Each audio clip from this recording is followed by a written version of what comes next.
to deal with the delegations and have them on their way. Yeah, a new consolidated agenda? Or I have a consolidated agenda. Is there a newer version?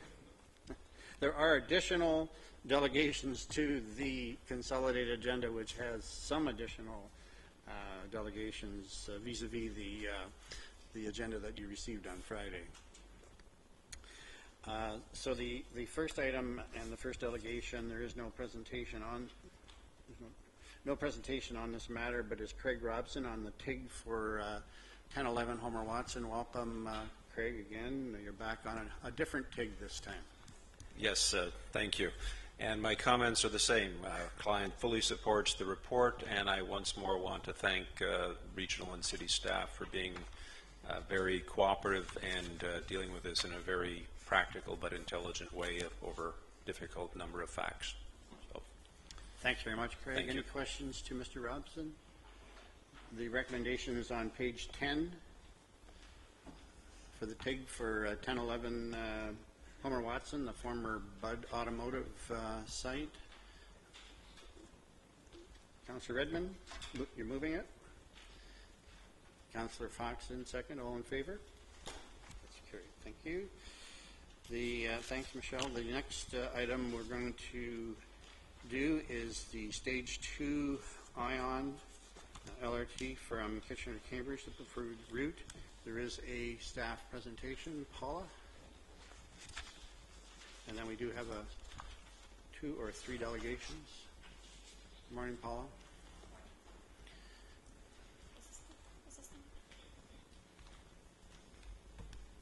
Through you, Mr. Chair, members of council, and an audience.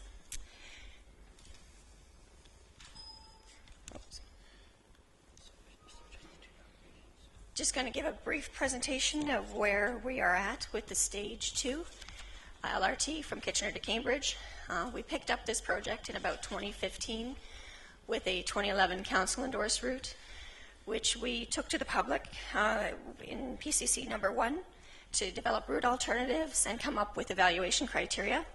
After that, we took it back out with a preliminary proposed route in 2017.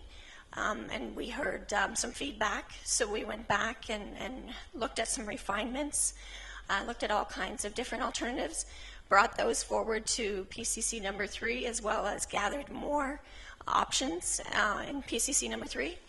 And recently, in May of this year, we took the project team preliminary proposed route back out to the public. And today we're here presenting that route for your endorsement as the preferred route for Stage 2 LRT from Kitchener to Cambridge.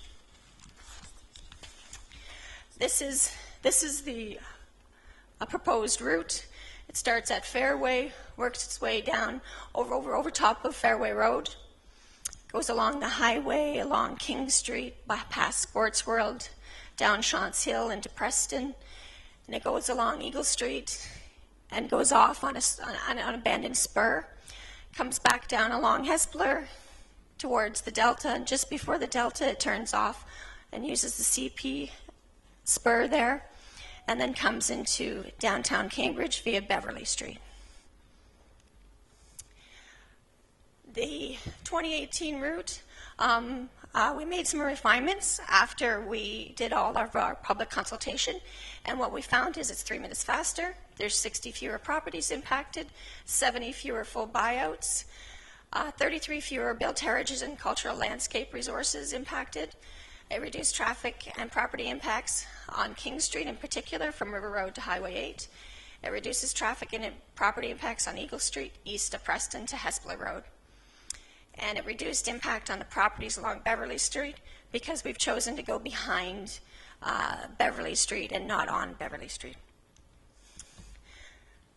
The next steps that we have in this project, pending approval today of the preferred route, we're going to do our preliminary design, and that is when we're going to identify preliminary property requirements.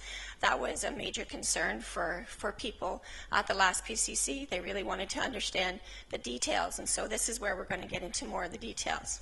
We're going to finalize our station locations and the names of them, identify potential locations for the tractor power substations, the large buildings that you see out on stage 1, and determine the location of the maintenance and storage facility that we'll require, and prepare the business case. Our future steps will have another PCC in 2019 to present the preliminary design. After that, we will present that preliminary design to Council for final authority to initiate the formal transit project assessment process. We will be addressing any comments submitted to the public during the public consultation for that TPA process, file our environmental project report for public review, and then we'll be, at that point, we'll be at a position to submit provincial and federal funding applications. Okay, thanks very much, Paula. Okay. Councillor Kiefer. Thank you, Mr. Chairman.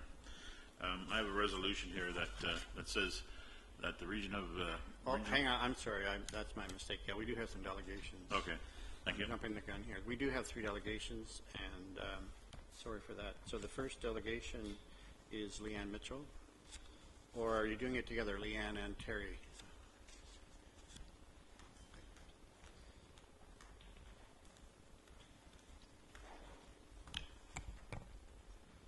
Good morning. Most of you in the room know me. You've heard me speak before, but for those of you that haven't, I was born and raised in Preston, and I own a home on Chopin Drive, living there for the last 17 years. I'll be directly affected by the N3E route and the planned stop at the intersection of King and Eagle Streets. And although I do support the desire for LRT in this region, I'm not a supporter of the Preston portion of the current preferred route. At this point, with the challenges in front of the project, the community group I represent fully supports Cambridge Council's last vote to approve the majority of the Cambridge LRT route as set by the Planning Department, but holding off on the decision for the Preston section that comes from Fairview Park Mall to Industrial Road. Over the last year and a half, I've spoken at both regional and Cambridge City Council meetings concerning stage 2 of this project and the logistics of the route running through and into the city of Cambridge. And I consider my group not just engaged, but invested in finding the best possible route for our city. And by no means has planning been given an easy task. Cambridge brings a set of challenges and hurdles that are not part of the blueprint when developing the stage 1. Our city is a beast all her own, and its rivers, bridges, the 401, and numerous grade variations that are among the many obstacles planning is facing when attempting to assign an LRT route from Kitchener into Cambridge. There are learning curves in everything we do as humans. From the day we are born, we are constantly learning the checks and balances of not just the scientific universe, but our actions, our words, and our choices in life. We learn what works and what doesn't in our society, what's acceptable and what would be considered over the top. We learn from our failures and our successes, and we learn from other people's bombs and triumphs as well. Now, we all know some people's learning curves are slower than others, and even steeper. But sometimes it's not the person that's the problem, it's the task that is the challenge. In those cases, we must often slow down and take another look, maybe even 10 looks, before getting something right. We talk to people, we roll things around in our mind over and over, and we listen to what others are sharing. In the case of the LRT through Cambridge, the Planning Department can and should fall back on what it's learned in stage 1. As I said, the learning curve is there, and it's a solid foundation to draw from.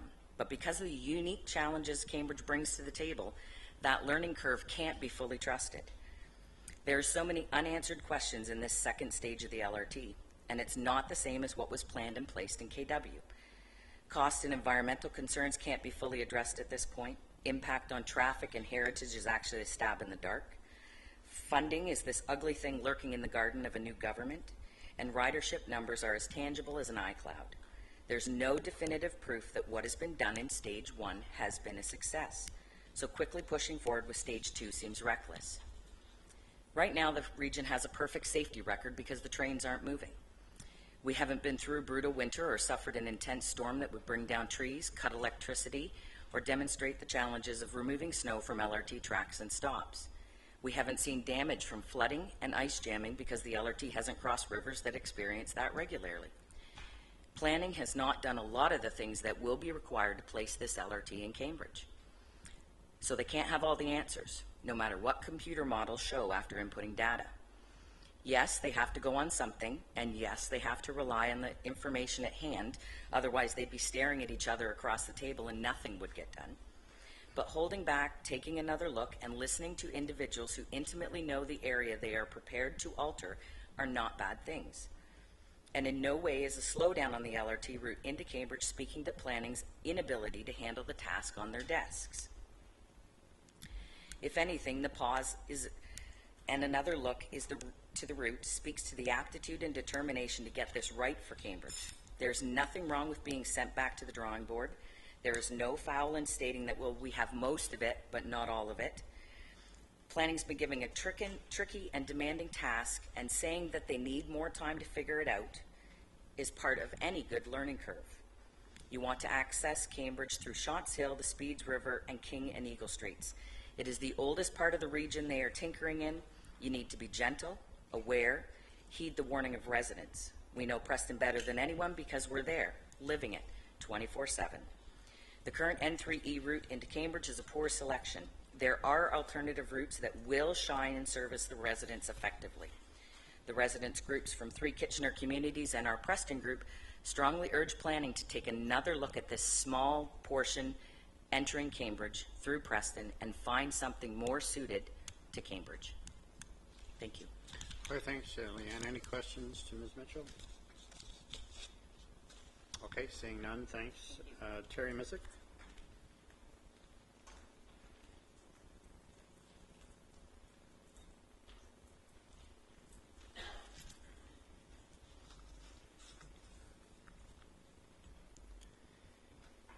On November 7th, 1885, Donald Smith drove home the last spike of the Canadian Pacific Railway, the railroad that built this country and united the Dominion of Canada.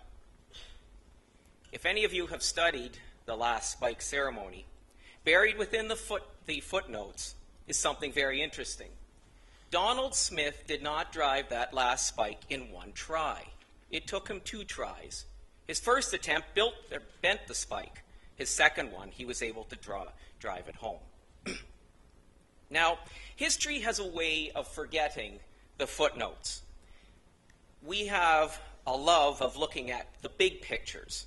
And the big pictures is what we're doing today. But at this meeting, we are working on a footnote. See, history will judge the LRT on what it will do or did for the region, its cities, and its people. How we get to that completed project will pretty much be forgotten. The details will be something that only historians will study 100 years from now. The preferred route proposed by the regional staff has had 2 revisions so far. The second route, the second revision, the one we're looking at tonight, gets a lot closer to the route that meets the criteria that was set forth. It's innovative, but it misses the mark slightly. It needs a little further revision. The City of Cambridge and the Citizens Group in Preston agree that about 80% of the route is good, but 20% still needs a little tweaking, namely the bridge down Shants Hill and the stop at King and Eagle. But there's also a problem that has been identified by the citizens living in the Hidden Valley, Settlers Grove, and Deer Ridge areas of Kitchener, and that is the traffic problem that is involved in running the train down King Street. For us, the solution is simple. Move the stop from King and Eagle, and the problems of traffic on Highway 8, the bridge down Shants Hill, and the congestion at King and Eagle will be removed. History is not going to judge this project based on how many times this proposed route is revised. History will judge the product, and the voters will judge this project on whether we get this route right. Now, I'm asking this committee to defer sending the route to council until further proposals are studied. In the end, it didn't matter that Donald Smith took 2 tries to drive the last spike, but what mattered was that the spike was driven in the end and the project was completed. So I'm asking you, we have one chance to make history. Let's do it right. Thank you. Okay, thanks, Mr. Missick. Any questions to Mr. Missick? Yes, there is, Terry. Councillor Foxton? Thank you, through the chair. So if we did move the stop from King and Eagle, where would we put it? We believe that the stop should be moved slightly 2 blocks down to where the old Acklo Compounders factory currently sits. We believe it should be placed there because of the fact that the spur line begins at that point. So that's where the spur line is going to come off of Eagle Street. But we also believe that if we didn't have a stop at King and Eagle, we could use alternative routes that would bring us to that particular location without having to build a bridge on Eagle Street for the grade separation for the CPR tracks that are currently there. But we believe that that's a small route change, and there's enough land in that area for buses to meet the LRT. We believe that there is opportunities for businesses in that area to be built that would support an LRT stop. So we really believe that moving the LRT stop away from King and Eagle will have a number of impacts. First, the traffic impact. Second, the impact on the historical properties that are there. Some of the oldest houses in Preston are located within the big yellow circle that the regional planners have identified. And we also believe that if we move that stop, we have other alternatives in how to get that train into Cambridge that doesn't mean going along King Street and down Shawns Hill. When you said where you wanted to move it, you said some old factory. What streets are you talking? We're talking Eagle Street, pretty much where the CPR tracks cross Eagle. So there's an old flat factory there. Catherine McGarry, the former MPP Yes. for Cambridge, her office is located there. I know exactly what you mean. Yeah. Thank you. Okay, thanks, Terry. The next delegation is Jordan Menard. Welcome, Jordan. Good morning. My name is Jordan Menard. I am a frequent transit rider, EasyGo fare card beta tester, and a proud supporter of ION. I'm here to talk to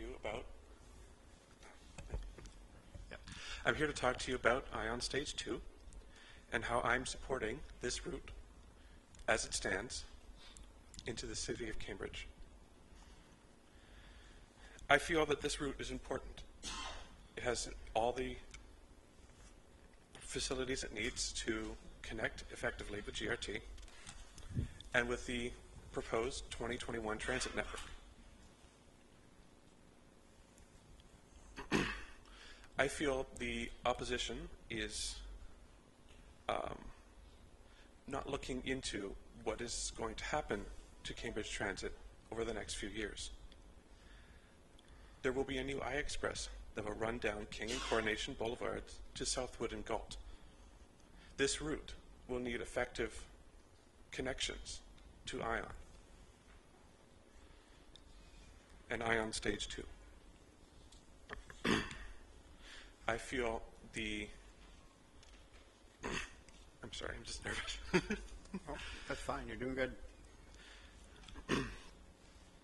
I feel the proposed changes to the route that the Stop the LRT group is proposing make the route less rider-friendly.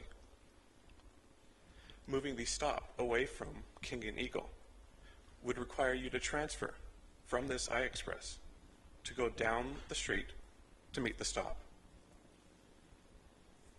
when you could easily transfer to ION at King and Eagle. The other option would be to divert transit from the core of Preston to meet the stop, and then try to find a way to bring it back to the core of Preston. This goes to the core principles of transit design.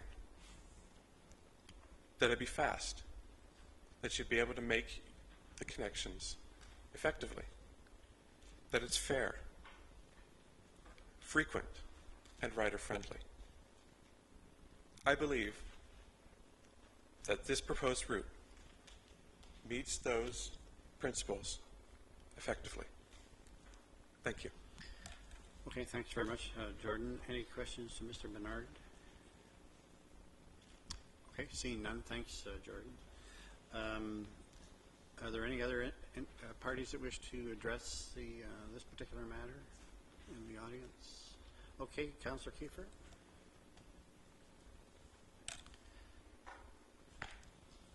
Thank you, Mr. Chairman. As I was saying earlier, I have a resolution here that says the Regional Municipality of Waterloo endorsed the project team preliminary proposed route 2018 as displayed in attachment 1 as the preferred stage 2 ion LRT route as shown in report TES RTS 1806, subject to further evaluation of the portion of the route between Chauncey Hill Road and Eagle Street North at William Street. And I have a couple of comments too, Mr. Chairman. There's been positive changes made from the original preferred route to where we are now. Staff and council need to further evaluate the Chauncey Hill Road, Chauncey Hill Eagle Street Road area. The resolution will give staff time to come back with possible alternative changes if possible. And councillors Jowett, Craig, and myself met with some of the Preston residents, and they were pleased that we are going to do some further investigations and evaluations and change if possible. So, Mr. Chair, that is the resolution.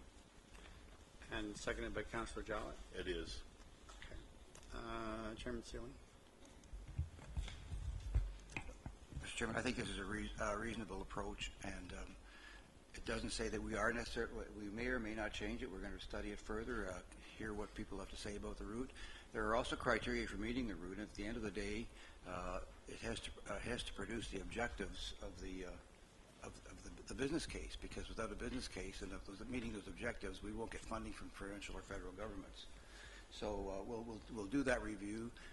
What in the best way possible that we can meet some of the concerns that are there, but at the same time also we have to have a viable route in terms of funding or the project won't proceed. So I would support the resolution, which allows for further discussion of that area, but it also allows the staff to begin to do work on the rest of the project, because we need to have the preliminary engineering work done on the rest of the route alignment if in fact we want to apply for funding. And people keep saying that, well, this isn't going to happen for a long time, but in this world we know that project funding for capital projects from the federal and provincial governments comes at interesting times depending on the state of the economy, depending on where the government's at, and so we need to be prepared. So we can't push off too far into the future finalizing the route, but this will allow preliminary engineering work to be done on the balance of the route while we study this particular section. So I would support the motion. Councillor Rents. Well, thank you, Mr. Chair. I'll support it as well, but I'm just wondering if we could very briefly get an idea of timelines, short-term and long-term, on this project for refresh committee's memory, as well as people that are watching and people in the audience, because we've been dealing with this particular issue for quite a while now, and I'm just wondering how we get back on track and what exactly is on track. Thank you. Schmidt. Through you, Mr. Chair, it's largely in Paul's presentation. So we would, assuming that this resolution passes, we would spend probably the rest of this year doing the review in that area, likely going back to the public in early 2019, and then following that public review back to council. So that probably puts us, about a year from now, coming back to council with the tweaks and changes, if there's any in that section. We would then need to finalize the preliminary design. We'd probably be able to do a lot of that work on the rest of the route over that year. Probably looking at the TPA, I think the date was late 2019, starting the transit priority assessment, and that would put us in a position basically by about the end of 2020 to be going forward with requests for funding. So it's probably still about a 1.5 to 2 year process to get to that point. Right. Quite similar to stage 1. Councillor Strickland. Thank you, Mr. Chairman. I can support Councillor Kiefer's resolution, and I think it's reasonable. And if memory serves, we adopted a similar approach to stage 1 with a particular section of proposed route in uptown Waterloo, where we went back for further study, and so it makes sense. We want to get these sensitive areas as right as we possibly can.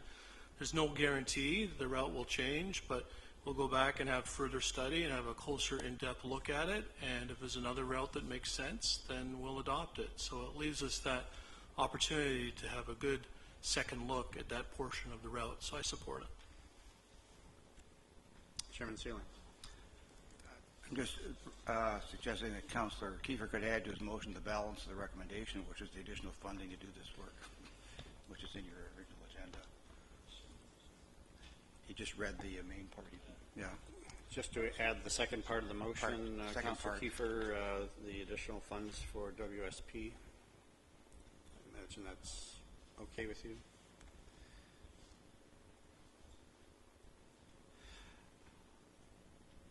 Councillor Kiefer? Yes, it's included. Okay.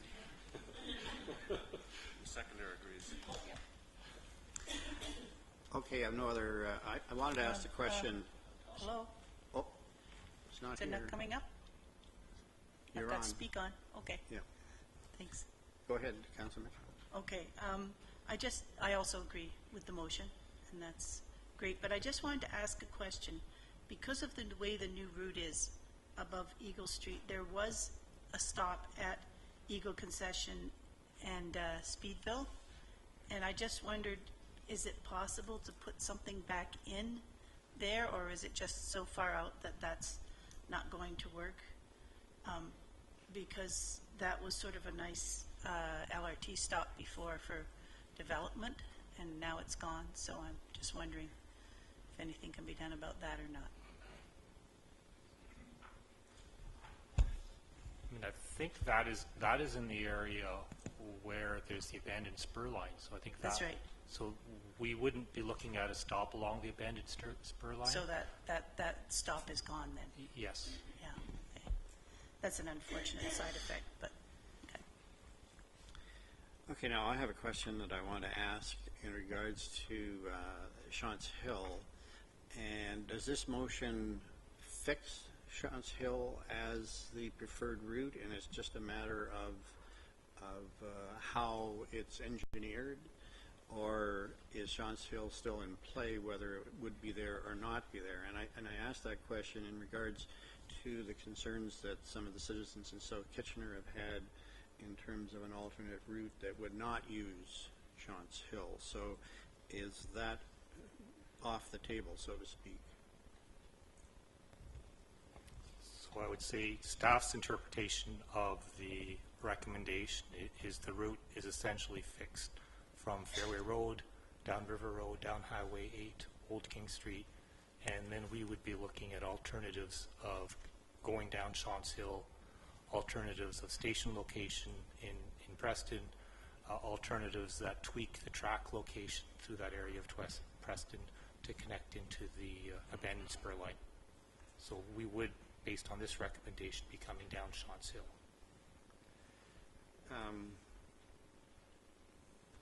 Okay, Councillor Armstrong.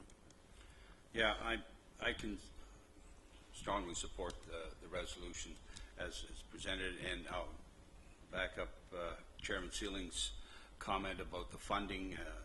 Our recreation complex second phase wasn't supposed to be done for probably another 5 or 6 years, and it's already been in play because funding happened to appear at an opportune time, and we were prepared for it.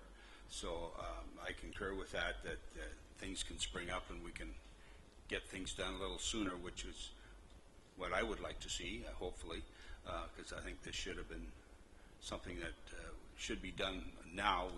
We look at it, should be done by now.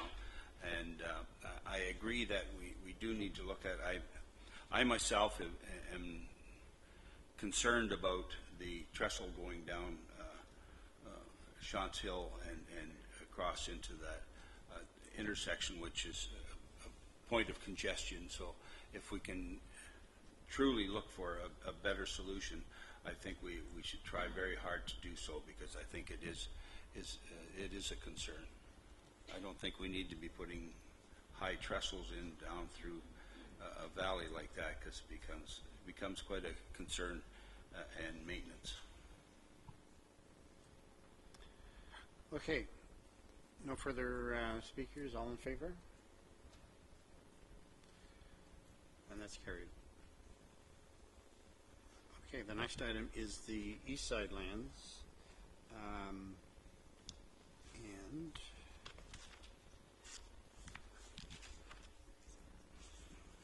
there's a presentation, Michelle, right, on the East Side lands?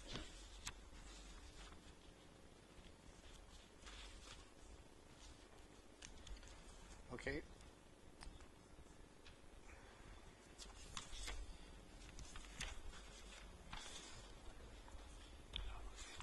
Okay, welcome, Jane. Thank you. Good morning. So there's going to be a short presentation on the East Side lands, and then we do have, I think, three delegations on this matter.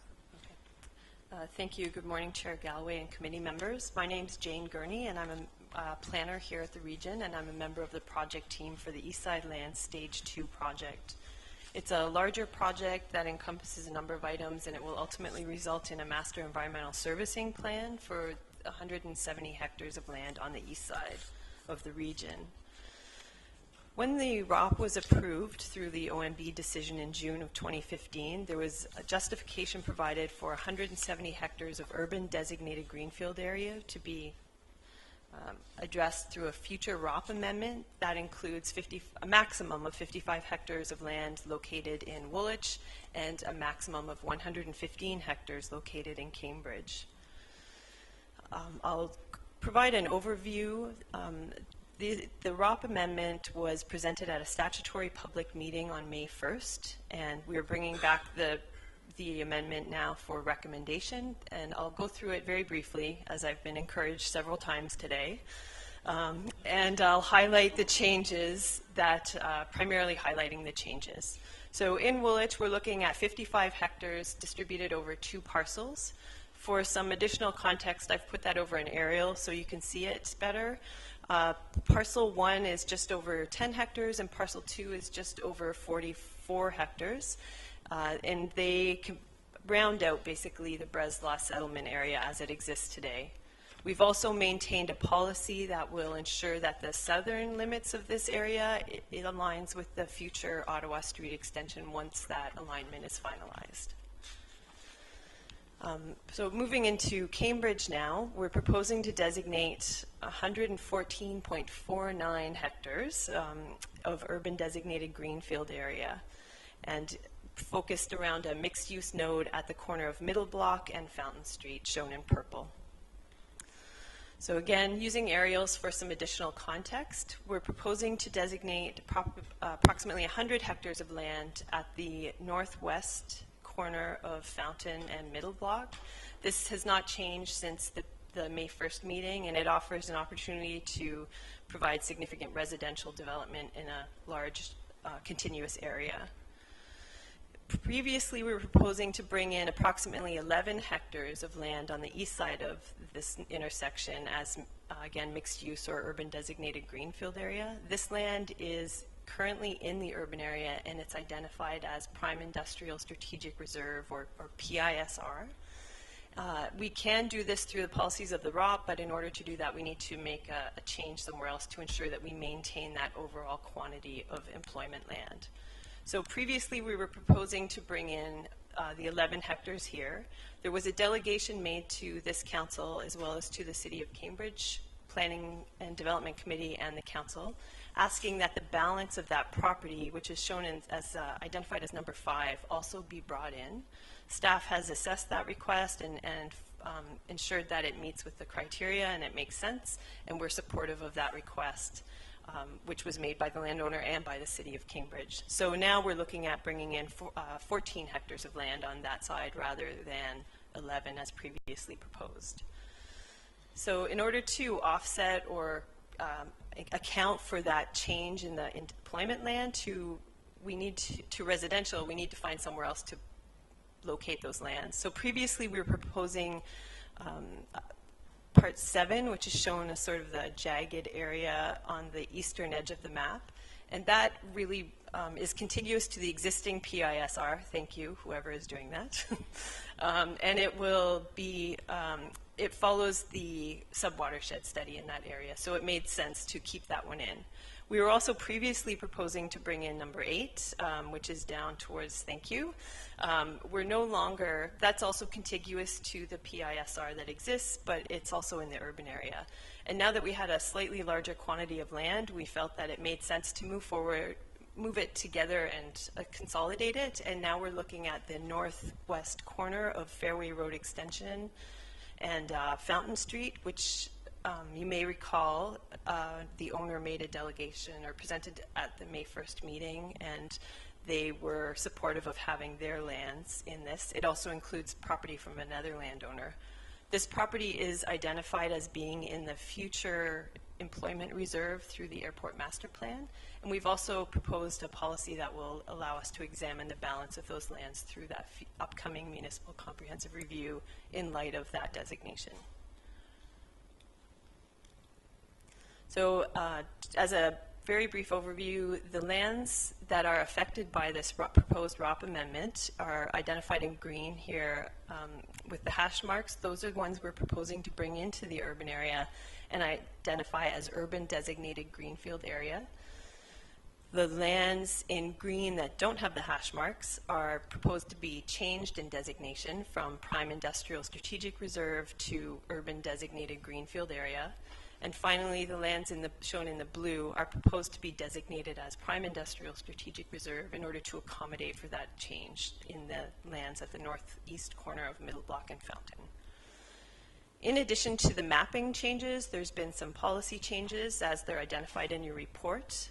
The ones that have changed since the May 1st meeting really are related to a slight change in the language so that we're referring to applicable subwatershed studies for lands that may fall outside of the subwatershed study specific to this study, which is the Randall and Breslau drains. We're also maintaining the Ottawa Street extension as the southern boundary, and then providing an ability to consider the lands at the northwest corner of Fountain and Fairway through the upcoming municipal comprehensive review. And finally, at the request of the City of Cambridge, we've included a policy to ensure that the secondary plan is completed and in place prior to any submissions of development applications for those lands. The recommendation before you today is that the Regional Council approve the subwatershed study and addendum provided with this report, adopt the proposed ROP or Regional Official Plan amendment as it's provided in attachment 4 of your report, and finally that staff be directed to prepare a bylaw to implement the proposed amendment to the Regional Official Plan. So again, I would be happy to answer any questions, and we also have the project manager from WSP, the project consultant, here as well. Okay, thanks, Jane. I have a couple questions. I have a few as well. Councillor Clark. Thank you. My question isn't about the recommendation so much as around the language, and I suppose I'm asking about the settlement. The number 170 hectares is an absolute number, but when you break it down, it was a maximum of 115 and a maximum of 55, which isn't an absolute number. So what I'm wondering is if you went to, say, 50, but you have a maximum of 115 on the other side, then you're not going to meet the 170. So I guess I'm just curious about how you reconcile those two, to me, competing pieces of terminology. I think the 170 hectares was the total, but it was very specific in the ROP, and it provides for 55 hectares in Woolwich, so we couldn't exceed that. We could go below it, but couldn't exceed it. But we could go below it. We could go so below it, So we could yes. conceivably end up with less than 170. Yes. Okay, Yes. thank you. Councillor Jaworski. I just wanted to confirm my reading of the report. Both the lower tiers support what we're seeing here today? Yes, sir. Okay, and Jane, my question relates to the switching of the lands that you've outlined here from the last time we saw this, and the reasoning for including the lands at Kossuth and Fairway over other lands, for instance, the Intermarket lands or the Pupalo lands. Certainly. Why was this section chosen as the replacement lands? We were accommodating or accounting for a change in employment lands, not in residential. So we can only, we chose this location because it offered an opportunity for an employment use. There's no residential contemplated here, and the properties that you're speaking of were really interested in residential development rather than employment lands. So that's a result of the designation of the lands at the northeast corner of Middle Block and Fountain. So the number of hectares was specific to employment lands and residential lands in the... we had 170 hectares in total, but if the ROP policies provide for the change or almost moving around of the prime industrial strategic reserve lands. But in order to do that, so if we changed a parcel here, we have to find an equal amount somewhere else to designate as prime industrial or employment to accommodate for that. So in the end, we have to have a net zero, basically. So there's no gain or loss of the employment lands based on that change to their designation. Am I answering your question, or am I? Well, I think so. I just want to be sure, though. So this was stipulated in the OMB's decision, or this is... This is in the ROP policies that arose from that decision, yes. Which arose from that decision. So we don't have the ability to say, well, let's forget about those employment lands and put in more residential lands. We cannot exceed the maximum residential lands. Okay, Councillor Jowett. Thank you, through the chair. So, Jane, I know that you're well aware that staff work hard to understand the implications for people who are making an incredible investment in properties and attempting to realize their objectives. In that regard, what is the next opportunity for our disappointed investors here? What is the next opportunity for them? Certainly the upcoming municipal comprehensive review may be an opportunity. I would note that the City of Cambridge did request that a motion, or staff had suggested a policy to consider the Riverbank Drive lands in particular, and City of Cambridge Council removed that request from their submission to, you'll note in the report that it was provided. Yep. So certainly, though, the municipal comprehensive review would be the next opportunity to look at all of the lands in the region in a comprehensive fashion. And Jane, what's the timeline on that look like? I'm not sure that there's been a soft initiation of it this year, and I think, I'm not sure the completion date, but we're looking at rolling it out this year. And I'm not entirely sure the completion date, but 2019, the end of 2020? Sorry, 2020. Okay, thank you. Okay. And further then, Jane, the City of Cambridge is indicating what about the river and I'm sorry. The City of Cambridge staff report that was taken forward had suggested a policy be included in the regional official plan amendment that provided for a look almost as a corridor at the Riverbank Drive area so that they could address the multitude of concerns that you heard at the May 1st meeting, for example. That policy, however, was rejected by the Planning and Development Committee and Council, and it was ultimately not submitted. Council in Cambridge was fairly clear that they didn't want that area looked at again. So for development purposes. So in this comprehensive review that we're going to embark on shortly and possibly report back next year, does that mean that the riverbank properties are not going to be considered, or? Okay. I'll defer to Michelle on this one. Through the chair, through the MCR process, I believe that any lands that are within the countryside line and located between the urban boundary and the countryside line will be reviewed through that municipal comprehensive review, including the Riverbank Drive lands. So they'll be being reviewed, notwithstanding what the City of Cambridge may or may not like. Okay. All right, delegations. Thanks very much, Jane. The first delegation is Steve Amelia. Welcome, Mr. Amelia. Thank you, Mr. Chairman and members of committee. I act for Joseph and Lori Pupolo, who are the owners of Riverbank Road, or Riverbank Drive, excuse me, the property that was just a minute ago described as the Pupolo lands.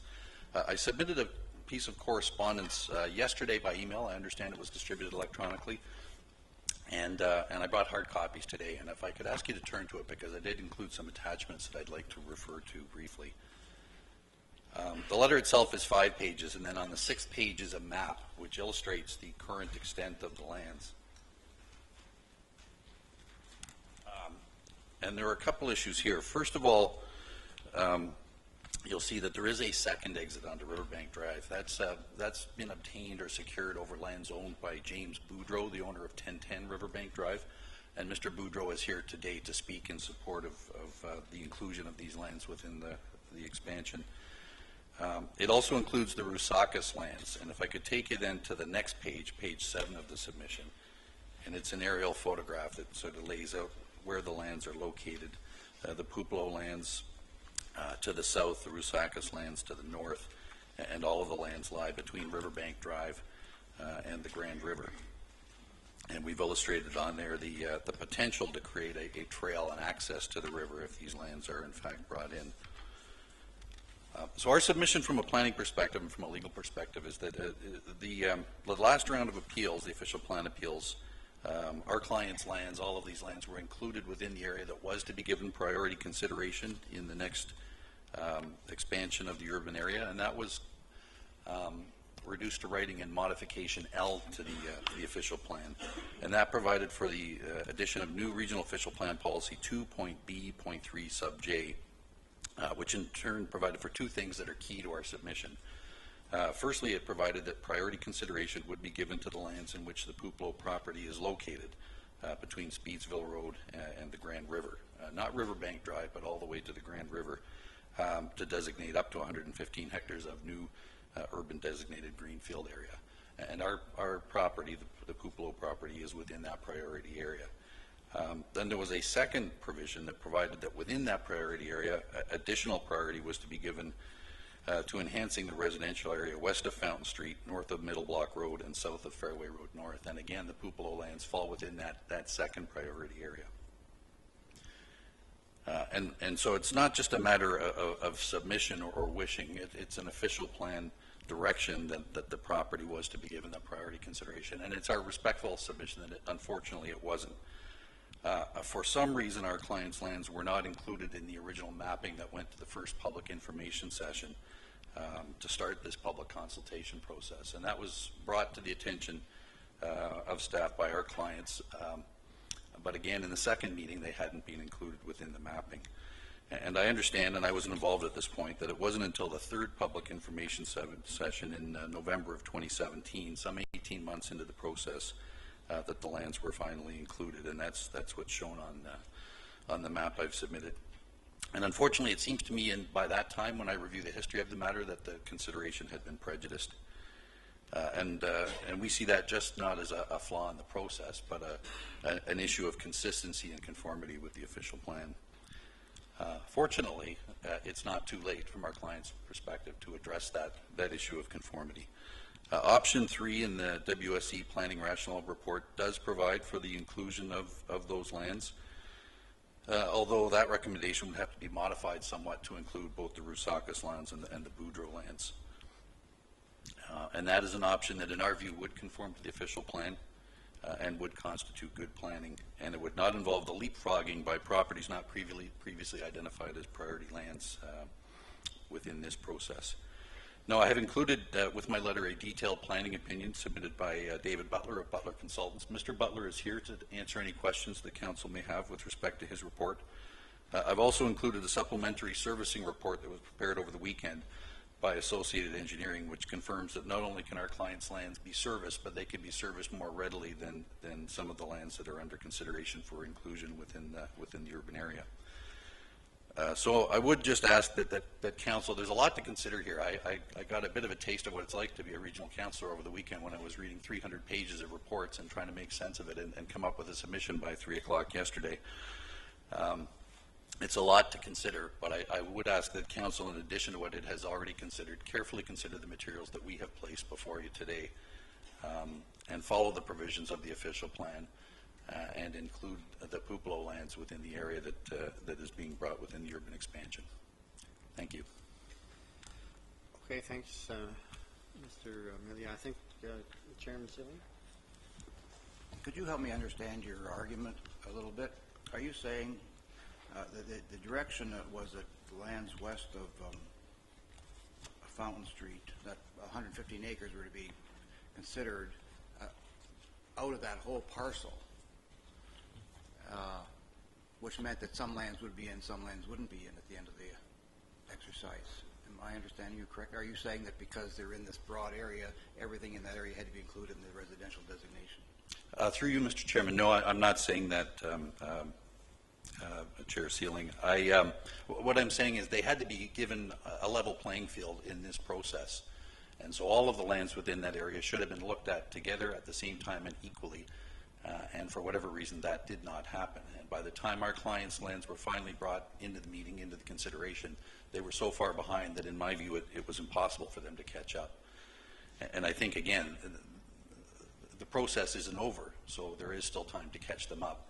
But that's my concern when I look at it historically, and I wasn't involved in each step of the process. But no, clearly at some point, some lands aren't going to be in, some lands aren't going to be out, but there needs to be a full and proper consideration of how that decision is made, and I don't think that has been made, and we've been coming now with the submissions that we have been making, and I'm simply asking that those be given fair consideration before the process concludes. No other questions. I have one, though, Mr. Millia. Has your client been, it seems from what I'm hearing, and I asked a question earlier, the city of Cambridge is possibly not in favor of riverbank properties being developed anytime soon. Anyways, so they've made that known. Have you or your client made representation to the city of Cambridge to try to allay those concerns and to kind of get that impediment out of the way? Mr. Chairman, I wasn't retained at the time. I have watched the videotape of the Cambridge Council meeting, and I think it's fair to say that a number of residents, not unfortunately the two residents who are here today to speak in favor of the process, did come and did make some rather vociferous representations. I've made some comments in my letter about how I view, and I've tried to summarize those representations, and I don't want to diminish anyone's concerns, but ultimately I don't think they are proper planning considerations. City staff did not take the position that City Council in Cambridge has taken. And so from a planning analysis perspective, that was not the recommendation to council. Council, I will agree, did go with the majority of the louder voices in the room, but that's not something that binds this council clearly as the approval authority. Okay, Councillor Strickland? Not for the delegation, Mr. Chairman, for staff. Okay, I have no more questions, Mr. Millia. Thank you very much. Thank you very much. Do you want to do it now? We have another two other delegations. Well, I think it's relevant if I can ask the question right now. Okay, go ahead. All right. Just to staff, can you, I'm not sure if this was addressed at the last committee meeting, but why weren't these lands included in the initial mapping? Michelle? Through the chair, the lands along Riverbank Drive were included in MESP 1, and so the technical work associated with those properties were reviewed through that process. When the request came in to include the lands, we simply transferred that technical information into this, and so we included that as part of our evaluation. We did do some checking associated with it, but it was a pretty seamless process.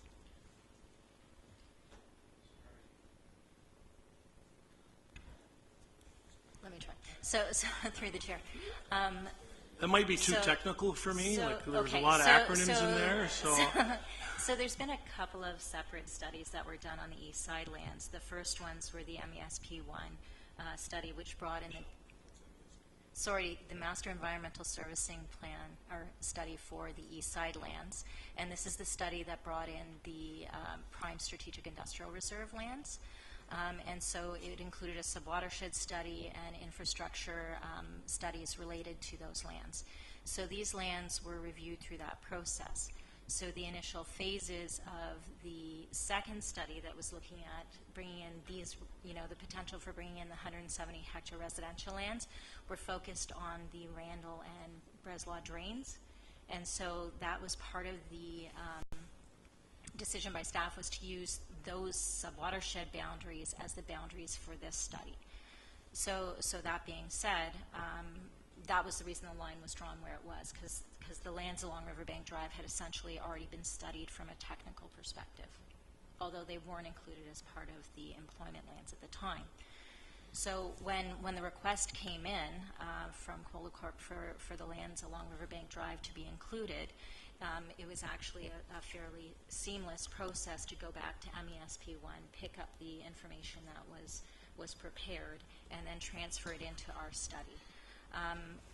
When staff had originally looked at the policy language in the ROP, it was about building on the rural residential cluster, and the interpretation at the time was it wasn't necessarily to include the residential cluster along Riverbank Drive in the urban area. And so recognizing that there was a different interpretation at the time, we then expanded the study area to include them. And while there was, I don't know the time frame, but while there was some time between the second public consultation center and the fourth one, they were included fairly early in that process and included throughout that entire evaluation.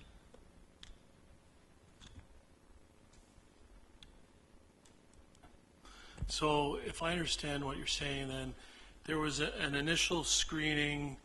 They didn't necessarily pass that initial screening. It was brought to our attention, and then we put them into the third or fourth stage of the planning process, so they were reviewed at that time as well, but still did not make the final cut, so to speak. Through the chair, yes, that's correct. Okay, thank you. Councillor Jowett. Through the chair, Michelle, so we know we have a second comprehensive review in the wings here. I just want to be clear, so is there no opportunity for a conversation about density expectations then, or is that something you can kind of see coming forward in the next comprehensive review? So I'm talking about the residential opportunity itself. Is density or density expectations of the City of Cambridge, in your opinion, is that a conversation that can be had or not? Through the chair, I'm not clear on the question. Are you Number of residences per hectare. Per hectare.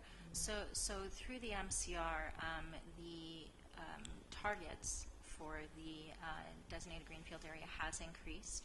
And so while the region can set an alternative target, there is an expectation that we will either maintain our current density level or increase it throughout the future greenfield area.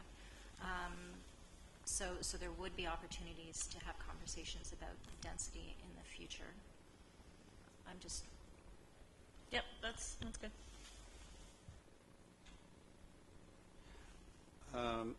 The next delegation then is Mr. George Rusakis.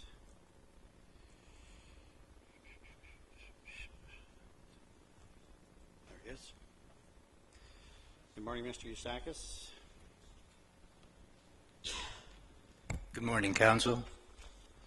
I am one of the landowners that has the property on the west side of Riverbank Drive, and I'm just here to ask the Council to please review the opportunities of including them now within the designated area, and I am in support of an amendment to do that. Thank you very much. Okay, thanks, Mr. Rusakis. Any questions to Mr. Rusakis? Seeing none, the next delegation is James Boudreau.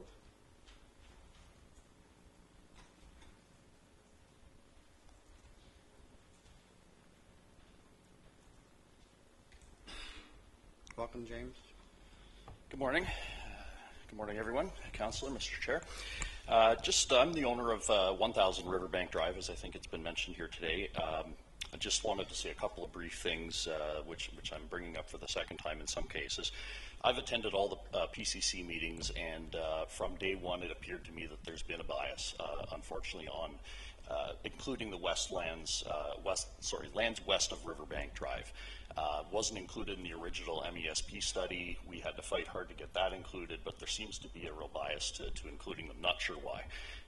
I'm in support of it, and I think those meetings, that we had, we got to voice our opinions, but I just don't think that they were heard, unfortunately, or at least, taken seriously, whatever the case might be. But I have a couple questions.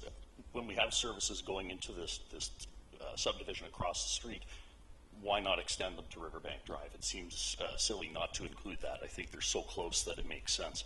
And just overall, I wanted to make sure that everybody knows that, I think that the development of the lands west of Riverbank Drive makes sense to do at the time that the other lands are being serviced. So, thank you. Okay, thank you, Mr. Boudreau.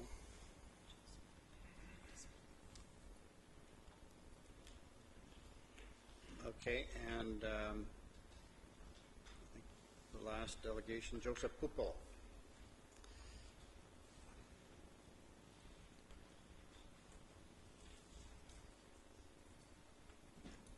Morning, Joseph. Good morning. Hello, Councillor. Hello, Chairman. I'll keep my comments very brief and succinct. I wanted to draw attention to a specific comment that was made by Jane Gurney regarding the provision or need to swap employment lands and not.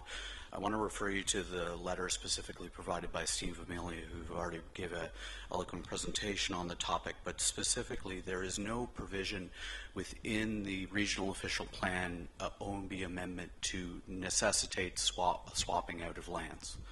There is the provision to create 115 net new residential hectares to be brought in. In this provision, the Murphy lands specifically, or the lands on the other side, the east side of Fountain Street, are already in the urban envelope.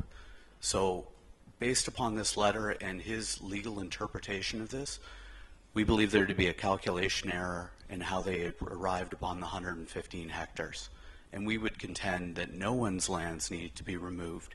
And because the 15 hectares on the other side of Fountain Street are already urban designated greenfield, if staff recommends to add additional employment lands, they can do so. However, the provision was specifically around bringing 115 residential hectares into this area, which still can be done. So there still is an opportunity at this council, conforming with the regional official plan, conforming with the Ontario Municipal Board decision, conforming with the provincial policy statement as well as a growth statement, to include these lands at this time and not defer to the next MCR. Thank you. Okay. Any questions, Mr. Pupos? Okay. Any further delegations? Seeing none, then I'll turn it over to committee. Councillor Redmond. Thank you, Chair Galloway. I guess I would just ask that was one of the questions I had in my mind, was the swapping out. I'm just wondering if staff could comment on Mr. Pupolo's last analysis of or interpretation of the OMB ruling. Michelle?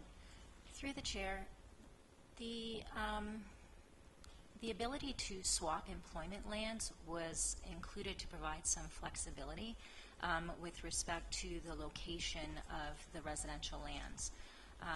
The limit or maximum amount of residential lands that we can have in that area is 115 hectares. So whether we bring in lands into the urban area or designate them as part of the urban area as employment or residential, the cap is 115. The reason the flexibility was built in was there was other criteria associated with these residential lands. So one of them, the ability to create a complete community.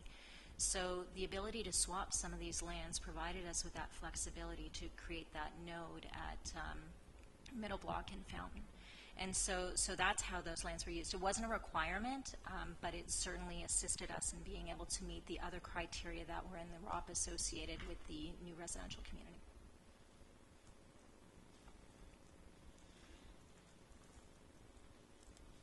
Thank you, and I'm neither a lawyer or an urban planner, but it would seem to me that when other delegations came to petition to have their lands included, if it had already been covered by the designation, those points would have been moot. So the process of bringing them into part of the development that stemmed from the OMB hearing was obviously necessary, or they wouldn't have come and petitioned. Is that right? You don't understand the question? It seemed to me that Mr. Pupolo was saying that they already were designated urban green development space.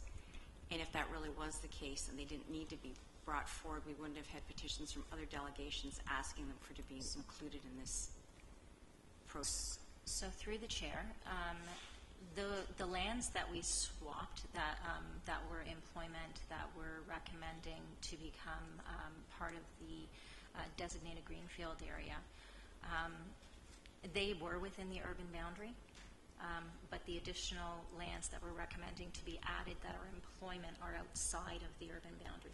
So the total amount of land that will be designated would still be 115 hectares. So we're still at that magic number of 115 hectares. For our purposes, in terms of trying to meet the criteria under the ROPA and creating a complete community, our advice would be that we would want to do some of that swapping in order to achieve that. If we weren't to do the swap and those lands were available, then yes, I guess other lands could have been brought forward as residential. Whether or not they would meet the criteria under the ROPA would be another question, or would have to be further evaluated. Thank you. Any other questions? I guess what I'm perplexed by, I guess, to some extent, is City of Cambridge planning staff approved the Riverbank, were recommending the Riverbank Drive. Were they not recommending, and council overturned that decision? Or? Through the chair, Cambridge staff had recommended that the regional official plan amendment that was part of the statutory public meeting, they supported that. What they had recommended was that a policy be added to the regional official plan amendment to indicate that the lands along Riverbank Drive should be part of a more comprehensive study and considered through the municipal comprehensive review. Okay. Cambridge Council rejected that policy. Okay, so Cambridge Council was making it clear they really aren't interested in development along Riverbank Drive. Is that the nub of it? Or, if I could, Mr. Chair, just sort of listening to the discussion, I think what Cambridge Council indicated is they weren't taking a position on it, like that the proposed addition of the policy to the ROP would give some kind of enhanced profile to those lands in a municipal comprehensive review. And I think where things have landed is Cambridge Council saying, you know, sort of a level playing field actually as we launch into the municipal comprehensive review, not giving any sort of elevated status at all to those lands. Michelle, is that reason? Yeah. And so to what extent, I mean, I know this is subjective, but to what extent did that play into deciding that the Riverbank lands should not be brought in on this particular occasion? Did it play a role in deciding not to include those lands as you were slicing and dicing all the various lands? So through the chair, the statutory public meeting had already been held at the point that the City of Cambridge staff report went forward to their committee and council. So the final preliminary land use scenario had already been presented to regional council, which did not include any lands, or well, the lands in question along Riverbank Drive. And did the low density on the Pupolo lands play a role in this as well, as opposed to the higher densities in the properties elsewhere in the land? Is that part of the decision-making process? So the evaluation associated with the recommended land use scenario sort of had multiple evaluation criteria associated with it. So I don't know that it was any one criteria that sort of led to any one property being included or excluded. It was sort of the overall evaluation. That being said, the density was considered, and certainly the density potential on that property is low relative to other areas. And I just want to turn attention to the intermarket lands for a moment. Those two residual pieces that are not yet part of the more comprehensive component.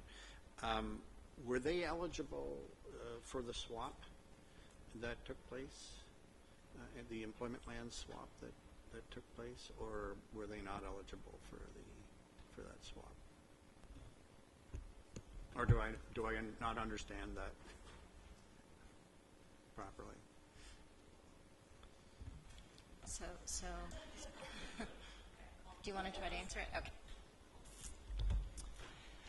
Hi, I'm Brenda McKinnon, project manager as well with Jane and WSP. I was part of the Master Environmental Servicing Plan for the Stage 1 lands, and Mark Kinderchuk's lands, or intermarket lands, were included as a transition area. So he's got a strip of land between Riverbank Drive and the employment lands that were outside of the employment area as we were working through the process. The residents along Riverbank Drive indicated at that time that there needed to be an area between Riverbank Drive and the employment area to provide a buffer or sort of land use compatibility. Mark has since purchased those lands, which are south of Allendale, around the middle block, or south of Allendale Riverbank area, and has said, well, the employment area, PISR lands designation needs to be bumped out to Riverbank Drive, and that transition area should be eliminated. So those are the parcels of land that he is looking at. They aren't part of the Stage 2 study area at all, and can be considered during the MCR process. Okay, thanks, Brenna. Councillor Jaworski. Okay, I'm going to try summarizing what I think I know. These lands had some sort of preferential status in the official plan. During our study and with the lower tier, it came out that these lands were going to be left out for now. Cambridge City staff thought these should be considered in the upcoming municipal comprehensive review, and Cambridge Council was neither against that nor for it, so they would be included in municipal comprehensive review that takes place over the next 24 months. Is that a fair statement? Through the chair, yes. That's the way I understand it too. So. Okay, I have no further questions, no further delegations. The motion is on page 206 of your package.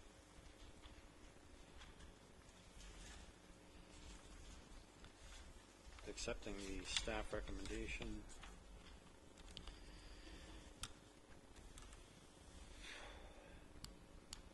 Elizabeth moves it. Councillor Clark moves it. Who's seconded? Councillor Shantz. Discussion. All in favor? That's carried. Okay, thank you for that. I think the last item that we have delegations on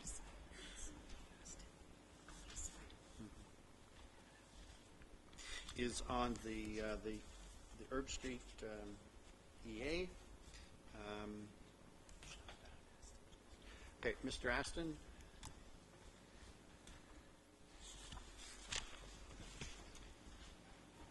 This is on page 54, starts on page 54 of the package. Morning, Dave. Morning, Mr. Chair, members of committee. Just hang on a minute. Councillor Kiefer, you... I just wanted to make sure, Mr. Chairman, that you took the opposed ones to the last motion. Oh, no, I did not. Sorry. So I was opposed. Those opposed, and Helen's opposed? Okay, go ahead, Dave. Good morning. I'm here this morning on behalf of Voisin Development Group and the INCC Corp. I'm here with Mr. Vince Varga, a representative as well. We've been working with a number of the other landowners and our clients, along with the City of Waterloo and regional staff, as it relates to an integrated solution for the traffic considerations associated with the West Side Waterloo. I do want to mention that since submitting my letter, which I understand you have a copy of, we have had a discussion with Mr. Croker, and city staff have also followed up with Mr. Croker, and he has responded as well. So the dialogue continues in efforts to stay coordinated and integrated. Overall, the objective is to work to coordination of all parties for an effective implementation of the recommendations that come forward from all the studies. We have seen this done successfully on the Thorndale Drive roundabout and look forward to that approach being taken again. City of Waterloo has recently progressed in its study associated with the west side of Waterloo and put forward a traffic memo with a preferred traffic solution that has identified a roundabout on Herb Street as an extension of the boardwalk. And you'll see in my letter that's identified on a map that shows a conceptual alternative for the extension and roundabout location.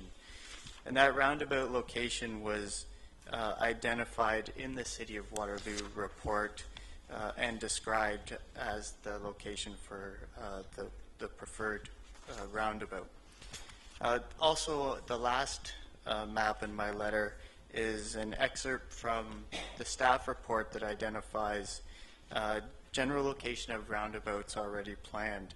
And so I've just taken the preferred location generally from the city report and identified it on that map for reference. So our request is to simply have the roundabout that's been identified as a preferred connection that would connect down to the boardwalk by the City of Waterloo, which I would also note that the City of Waterloo has identified that extension of the road as a municipal road and within their development charges bylaw. We just want to see that identified and recognized in some way, shape, or form through the Class CA so that that can be dealt with as part of future detailed design by regional staff. So we look forward to continuing to work with regional and city staff. It's been a very positive approach to finding solutions out on the west side, and we will continue to be engaged and provide resources and information where we can to see a solution implemented. Thank you. Okay, thanks very much, Dave. There's a question here, I think, to you from Councillor Jaworski. Yeah, I just, well, it's more to the clerk. I don't have a copy of the letter, which I can envision, but thanks. What I would say is certainly supportive of all the comments that have been made. This is something that will actually come to City of Waterloo Council, the West Side Traffic Study, but not until next Monday. So it's actually just a little bit cart before the horse here in terms of days, but this is something that is important to us, has been important to the City of Waterloo as a bypass for the very busy Urbsville roundabout, and gives alternatives to people in there, and it's something that we do plan to build, as was stated by the delegate. Councillor Strickland? Okay, any questions to the delegation? It doesn't look like it, Dave. Thank very much. Councillor Strickland? Thank you, Mr. Chairman. I'd be pleased to move the recommendation with the amendment to give consideration to that roundabout as indicated on the map. And just further to Councillor Jaworski's comments, well, when we dealt with the Thorndale extension, you can look to the left side of your page there. The developer was very cooperative in working with that landowner there so that the region could purchase that land and put in place that roundabout. And part of the discussion at that time was this connection over on Herb Street. So we're just basically, by including this roundabout along Herb Street as per their request, we're just basically following up on a previous, if you will, kind of gentleman's agreement for the placement of that roundabout along Herb Street. Due to the cooperative nature of the replacement of that roundabout at Thorndale. I might add that they also advanced it quite quickly because if you recall, there was concern with the amount of traffic at Herbsville Road and Herb Street and the opening of Costco. So we had a real traffic bottleneck up at that end of town. So I think it's important that we fulfill our commitment and give consideration to this roundabout as indicated on the map. And I'd make that amendment to the motion and move it, Mr. Chairman. Okay, do you have another question, Councillor Mitchell? Yes, no, I don't have a problem with the roundabout, knowing where it is, but my question to staff, though, about this is, I remember when we discussed this, and we didn't discuss this very much in the team, that there was concern about environmental lands in this little part where the road is going through, and I wondered if someone could just answer my questions about I see the management pond, but I'm just wondering about the piece just above there. Who's best to answer that? Excuse me, possibly would Marcus be the best? Marcus? So our project manager, Bill Gilbert, and manager Marcus are here. I'll leave it to them to decide who's best positioned to answer that question. I would note on this that typically on EAs, we don't note all of the roundabouts and intersections things along the route. So regardless of whether a resolution is passed today or not, this roundabout can be considered at any time and would be considered at any time. And we would simply go through our normal process of evaluating that, whether it's a signalized intersection or a roundabout. So there is, council can pass the resolution if they wish, but this can be considered at any time and would typically be in any case. So I mean, it's up to council what they'd like to do, but definitely not required. Okay, well, let's first deal with, Marcus, with the environmental issue that Councillor Mitchell raised, if you can answer that. Yeah, through you, Mr. Chair. There is some wetlands that are identified in that location, so that would be some environmental agencies that we would have to go through and get approval for. So. Yeah, that's what I thought. Yeah. Okay, so apparently, because I know when we were the committee, we didn't actually really talk about this a lot. It was more, how can we get 4 lanes and move the hydro poles so people can get up to Costco? There wasn't really a lot of talk about this because I don't think it had really been brought forward very much. So I'm glad to hear that whether we have a resolution or not, we can look at a roundabout there in the future. Okay, thanks, Marcus. Okay. Councillor Rentz? Well, thank you, Mr. Chair. We didn't get this map, and I don't think members of council got this. This is right here. Well, the delegation was a late starter.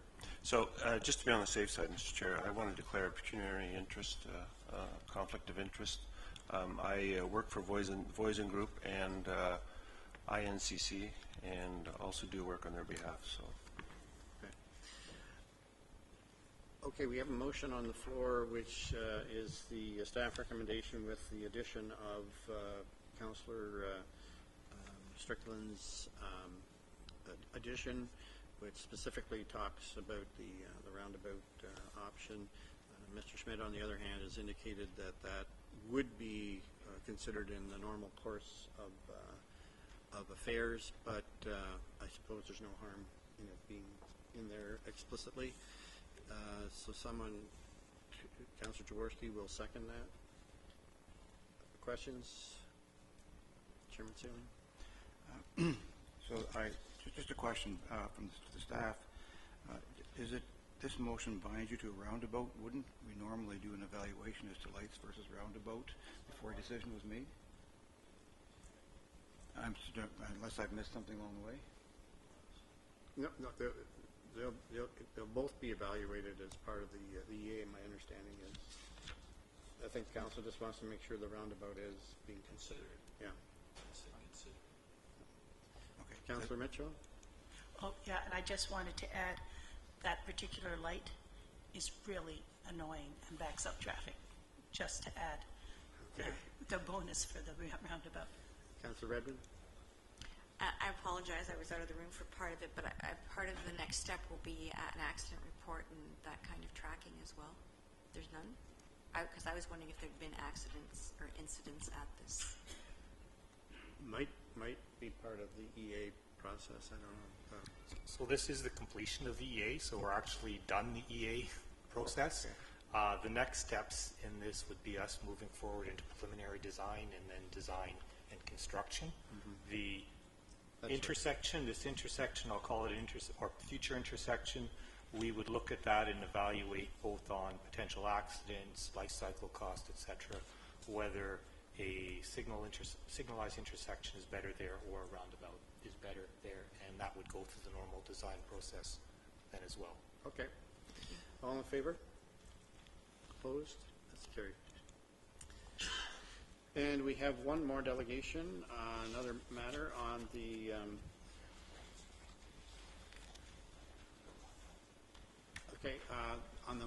we're going to move to the moving forward matter, and there's no staff presentation. There was additional information in the package from some questions that were raised previously. You may have some additional questions, but we do have a delegation. Levi Oki. Morning, Levi. Hi, how's it going? I sent an email last night. I don't know if it ended up getting attached at all. Yes, we do have it. Levi. Okay, good. It was mostly all content, and it was a lot of writing. I was here May 29th for Emily Slofstra's presentation, just in support of her. And so I listened into the conversation, and I was excited to hear on the Horseshoe the preference for active transportation, for new technologies, and sort of a review of the existing wording around the RTMP and moving forward. And I didn't get the agenda update till Friday, but it sounds like there was some additions made. One was a map that included potential bike lanes. And I thought that was pretty exciting, but at the same time, I feel like there's a lot more work that we can continue to work on for this. I don't have a whole lot of time, so I'm going to try to move pretty quickly. I'm just going to look through some. When I'm thinking about a regional transportation master plan, I think one of the big things I want to talk about is just the people-friendly place. We have done a number of recent work in our neighborhood. I'm current co-chair of the Mount Hope Reddit Park Neighborhood Association. We had the Weber Street widening and also LRT across King Street.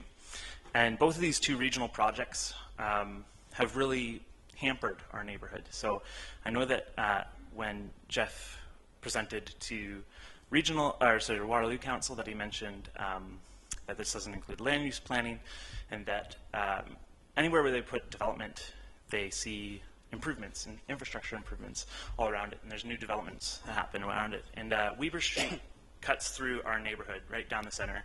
At the time, you probably met Lane Berman and others. They presented on how we needed one pedestrian crossing, and they fought for about 3 years to get one pedestrian crossing across Weber Street. And that was a huge success. We got a pedestrian crossing across Weber Street, but our neighborhood continues to be divided because we cannot cross Weber Street on average. We were recently at a meeting, and neighbors said to me, oh, it would be great if we had a bonfire in a park. And we do that on our side of Breitup, on our side of Weber Street. We've done it for the last 2 years, and we'll be doing our 3rd annual one. But they didn't know, because knowledge and the ability for us to meet in places, in people-friendly places on that street are gone. As well, I mentioned King Street earlier. I'm going to say it again. KCI is right across from the LRT tracks. As many of you know that have probably traveled down the LRT route, it is not a very people-friendly place. You see students hanging out on the LRT tracks currently. I know that will end in the future. But they try to cross the road. There's one crossing for them entirely. And so to me, when I look at the RTMP, I see so many words in there that sound really great. It talks about how we are going to be pedestrian focused, how we're going to look at making transit a priority in our streets, how we're going to look at cycling being a priority. But the reality that I see in the actual developments themselves tend to not align with that. I'm not, as you know, it's very confusing to know which roads are regional and which roads are city sometimes. and I'm not entirely sure what happened with Wellington, but Wellington is, to me, is another example. Recently completed. The sidewalk is on one side of the street, and it doesn't even connect to the local businesses. It stops right before you get to the paintball place, before you get to Binghamton Center Drive. And on the other side of the street, where you actually have a bunch of businesses like Waterloo Brewing, there's no sidewalk at all. The bike lanes are right on the road, and it's supposed to be a 50-kilometer-hour road, but the width of the lanes and the speed of even the turns, like the angles of the turns, mean that it's transport trucks driving well over 50 kilometers an hour. To have a painted bike lane on that is extremely dangerous. And so I guess I'm kind of coming, I had a few recommendations. You can read through the whole note. I think I better explained it on that than I have been able to speak. And I'm happy to take lots and lots of questions. I am not a transit planner, but I am a market researcher, so I do a lot of research on these things. And I look at other cities and what's happening in them, and I'm encouraged by cities like Calgary and Edmonton in North America, but also cities like Ghent in Belgium, who in 1997 decided we're going to change the way we travel around our community, and they have seen massive improvements. And I listed a bunch in there that there's been reduced congestion. They have reduced their greenhouse gas emissions, which I know is one of our goals, and 49% of regional greenhouse gas emissions come from transportation. So I kind of come with a few recommendations. My top recommendation probably would be that we look at being as the current moving forward is an extension of the existing plan. I believe we can continue to move forward without moving forward. And that we should look at doing the active transportation master plan's review of intersections first and bake that content into our regional transportation master plan so that the research and the studying done as part of the active transportation master plan can become a significant part of the regional transportation master plan. If it is necessary for us to move forward with the current RTMP, I think we should, there's opportunities to improve certain elements of it. One is, I think the goals themselves are fantastic, but as you saw with Herb Street, that was just talked about, and other areas, I don't see a line item inside that agenda or inside that document saying, hey, here's how it meets all 5 goals and why we believe it meets all 5 goals. I think that would be really critical for council. It would be great for us as citizens to be able to look at that and say, oh, look, this new street widening allows more transportation choice for us. The other element that I think would be really important for us as a region is to look at a staff member who can advise staff on urban design of streets. I know in the past the region mostly had larger roads like Conestoga Parkway and Weber Street and our regional roads, but as part of LRT they now drive right through our towns. So we have Duke Street and Charles Street that are regional roads, but they are part of the city of Kitchener. And that extends to a number of other communities, and we're going to see with Ion LRT Phase 2 that we'll all be doing the same through Cambridge. So how can we make those streets more people-friendly? Yeah, anyways, if you have any questions, I'm happy to take them. I'm probably out of time. No, that's quite all right. Thanks, Levi. Yes, Councillor Clark. Actually, my question is of staff. Staff, okay. I have no questions for you. No questions. Thanks. Councillor Clark. Thank you. I was on this committee, and I feel the same way that the delegation does, that there's some really good stuff in this report, but I'm also aware that there's some really good stuff in the last plan, and we didn't get there. And I'm wondering what we need to do to ensure that we do get there this time. I guess I'm asking staff, to what extent is this a resource issue? And if it is a resource issue, is there an issue paper we could bring forward for the budget in 2019 that would address that would help to ensure that we can maybe attend more completely to some of these goals? Through the chair to your question. So yeah, there are. It's an interesting question. I guess we are trying to sort of accelerate the implementation of the active transportation network through essentially So the previous plan had the projects that were attached to the Transportation Capital Program, road improvements that were going on already. Those projects were already identified, and project managers would have been assigned through those projects. But the other projects, the infill projects and the gap projects, project managers had to be assigned kind of on a case-by-case basis. So in this plan, now that we are proposing to accelerate implementation of the network, there will be a larger resource requirement for certain kinds of projects to have management. It's a little difficult, I guess, to say right now what our resource requirements would be. Some of the projects are very, very small. In fact, the Active Transportation Master Plan identified certain improvements, such as very minor ones, curb cut needed here, or better painting and things like that. So some of the projects are extremely small, and realistically, a single person could tackle quite a number of them in one go, as opposed to other ones which are very large and require a lot of coordination. So it's a little hard to say what our resource needs are, but we would be inserting the projects into the capital program, and that will help us to identify our resource needs. And I guess staff would respond appropriately in terms of bringing forward budget issue papers as needed. So currently we sort of deal with projects on a project by project basis, and I think that that's left us with some really good infrastructure here and some really good infrastructure there, and nothing where we haven't actually addressed any projects.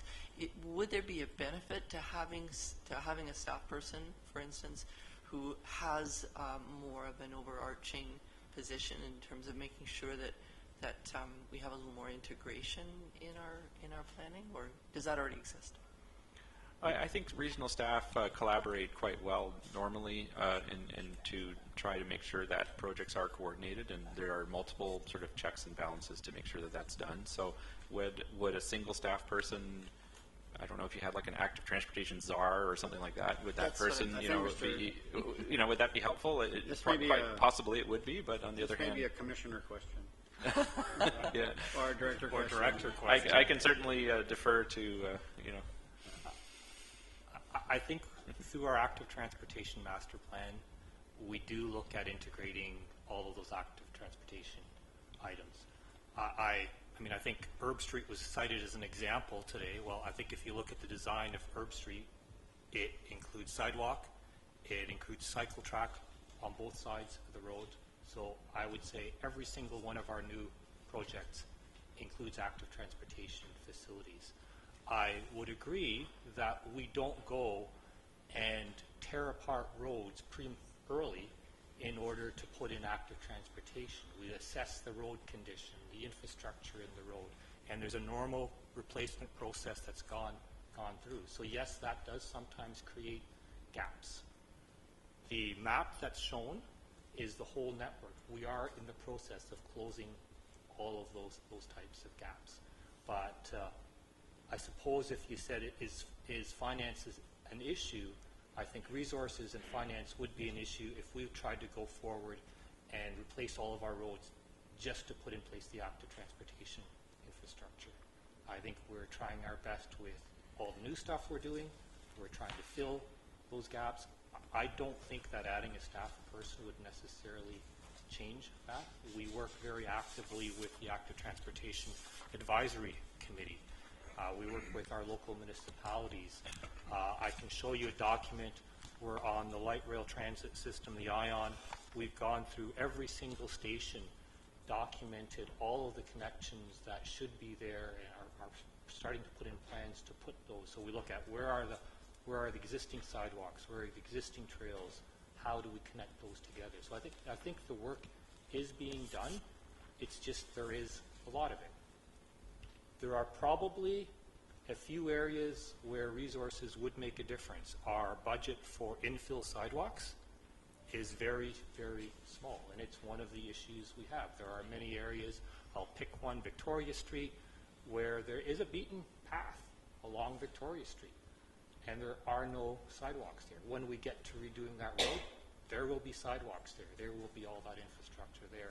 But our budget for infilling sidewalks in those types of areas is small, and by small, it's in the $100,000, $150,000 range. It's very small, very tiny. Very thin.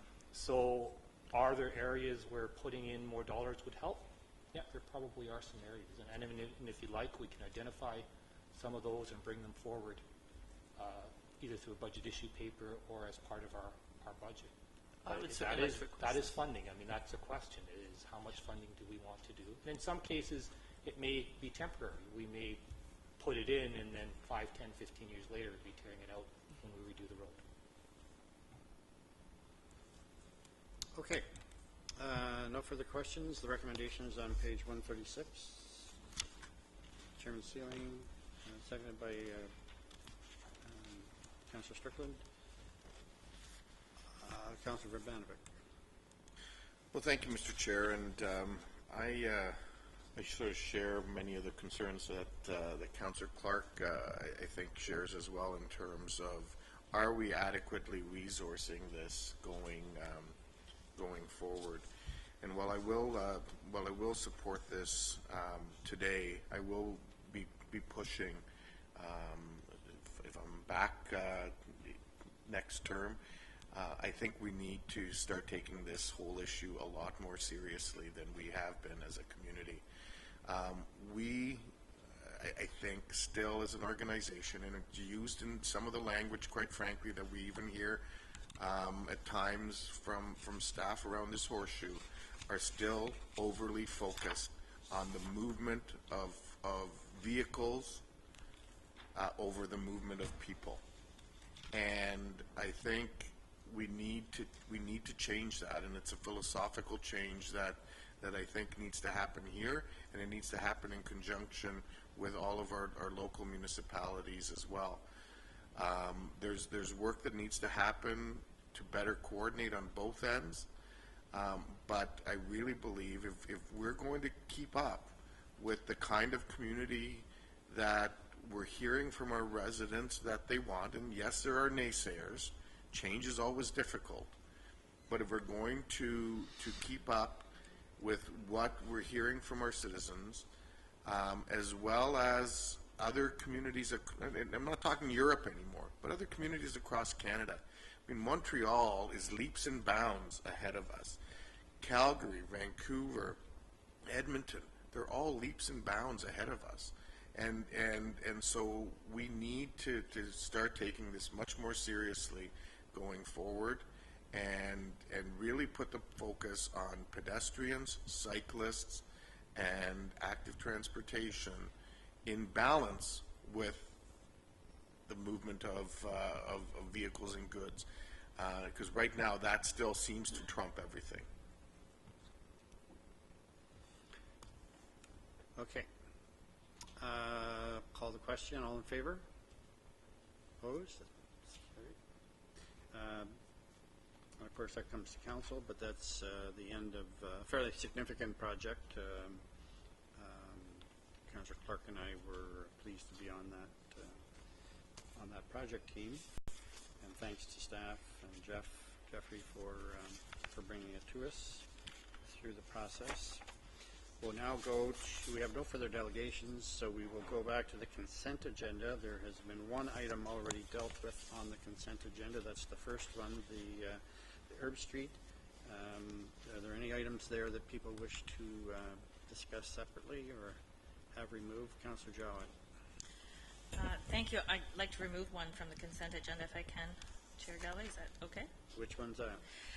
The 4.5 Cambridge East Water Supply Class Environmental Assessment Notice of Completion.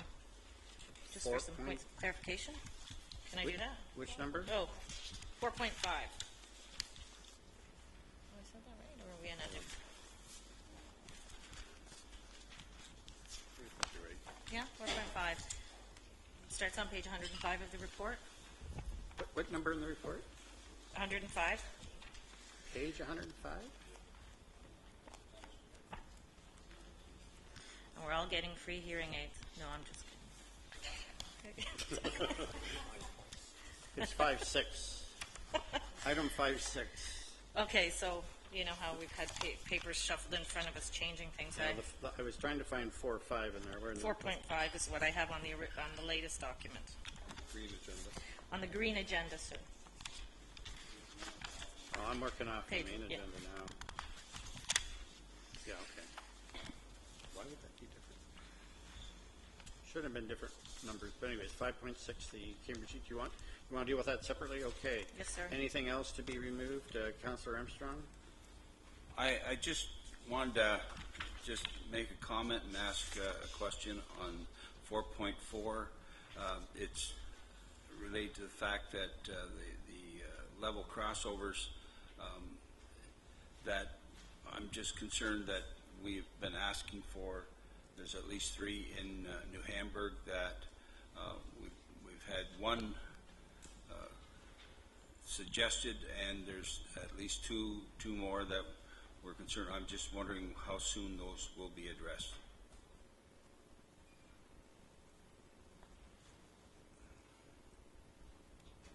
Mr. Henderson?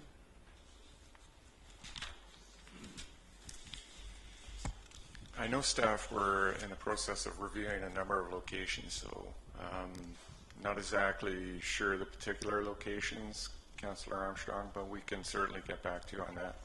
Well, there were three locations. One was Peel Street at Huron, right downtown. Another one was Huron at Mill Street, and the other one was on Waterloo Street, next to the seniors' apartments, right across there. And there's also the Family Resource Center is right there.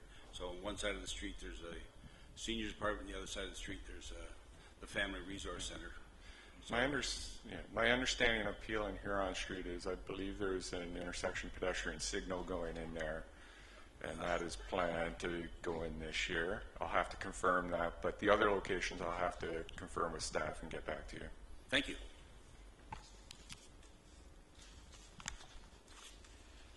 Okay, so a motion to accept the consent agenda. Councillor Locke, Councillor Shantz, all save and except for item 5.6, the Cambridge Each Water Supply Class Environmental EA. No, it's 5.6 on the main agenda. Okay. I'm not sure why the numbers changed on the consolidated agenda, but all my notes are on the main agenda. Okay. I'm not switching back and forth. All in favor? It's carried. On 5.6 then, Councillor Jott. 4.5 or 5.6, depending on your paperwork. Page 105. Page 105 is the report. So the GRCA has had a long, successful history of working together with the 32 neighboring municipalities. We're expecting a long, hot, dry summer. Our water taking policies at Source Protection, as I understand it, are close but not quite formalized. Out of respect for our neighbors, I'd like to provide a motion to this council to have staff report back at the end of July and the end of September as to the impact of water taking on our neighboring communities and wells.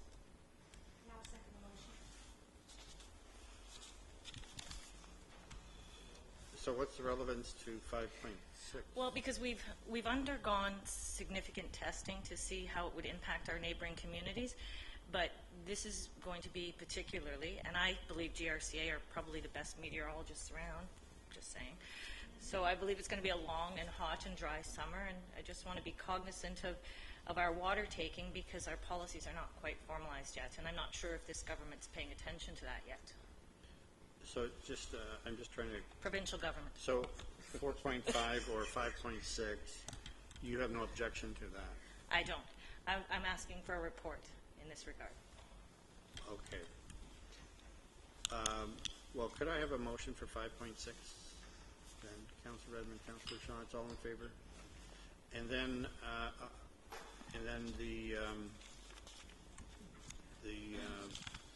the recommendation, the report you're asking for, I think that can just be direction to staff. Well, if it doesn't get on the list, Tom, I don't always remember to check to make sure we get it. No, so that's why I'm hoping it goes on the list. It's been recorded, and if everyone agrees, because there's some work Okay. involved. Yep. We'll provide direction for that report. You want to go over the request again? Councillor John? Was it complicated? I thought it was, okay. Not all of it, just there's water taking that's been happening. We've done some testing.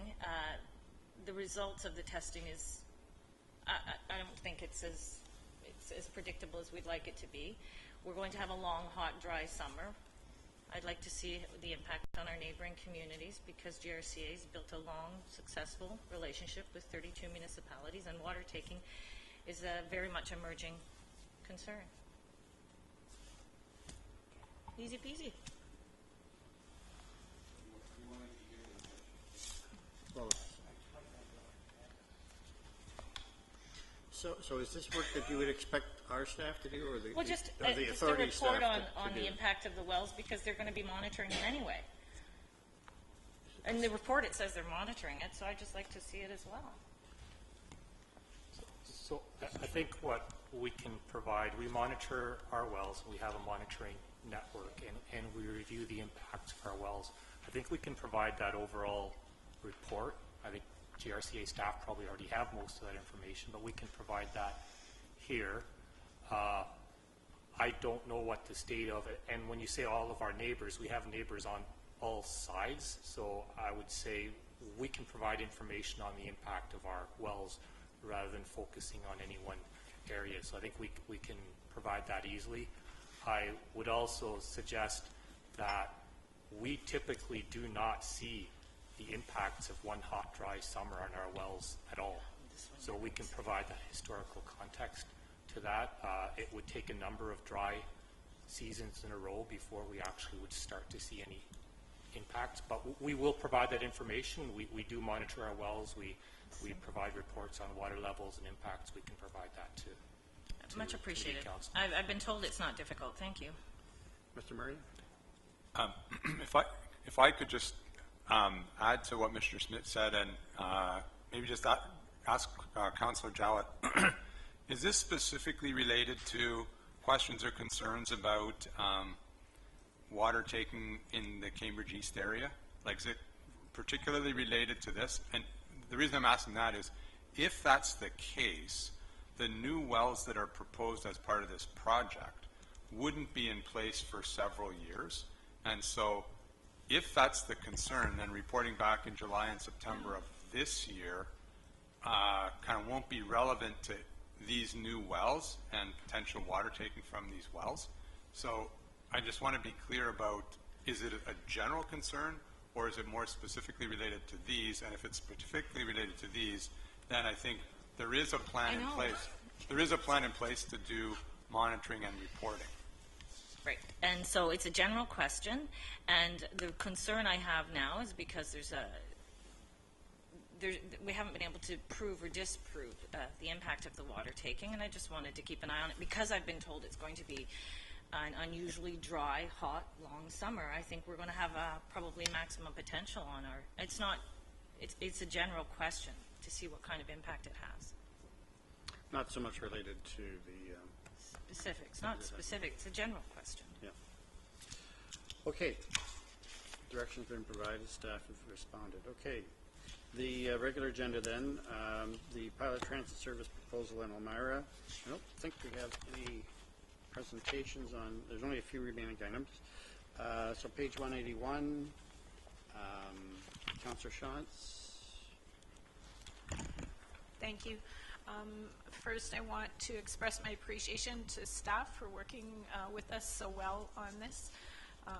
We've come together and talked about, originally we had budgeted, or Kiwanis Transit had budgeted for 3 months. We talked about the importance of having a continuity of the project and extending it to the end of 2019. Subject, of course, to our budget process this year. So I do have a question about that because of the extra cost. Kiwanis Transit has agreed to offer up 2 more months. This is a 6-month project. So just so I understand how other pilot projects are funded. Are they area rated, or does it come just out of the region in general? Could someone just confirm that for me? Staff, I think all transit is area rated, but maybe Mr. Dyer can. Yes, through you, Mr. Chair, I would say that the pilot projects that we've done in the past through GRT, to the extent that there was a net cost to the municipality, would have been area rated. Okay. So the proposal suggests that the region would request a continuation of the pilot beginning March 1st until the end of December. I'm wondering if we could move that back to February 1st to the end of December. I know the reason for the timing was around budget and budget approvals, but Kiwanis Transit would cover the cost to the beginning of February with their recommendation. So I'm wondering if that would be a possibility. Mr. Dyer? So again, through you, Mr. Chair, it potentially poses a scheduling problem relative to the 2019 budget. While we don't have a specific date at this point for budget approval, we've indicated in the report that's on the A&F agenda today that we would expect at this point approval of the property tax supported budget sometime in mid to late February. So a February 1st start date is potentially in conflict, at least for the course of that month.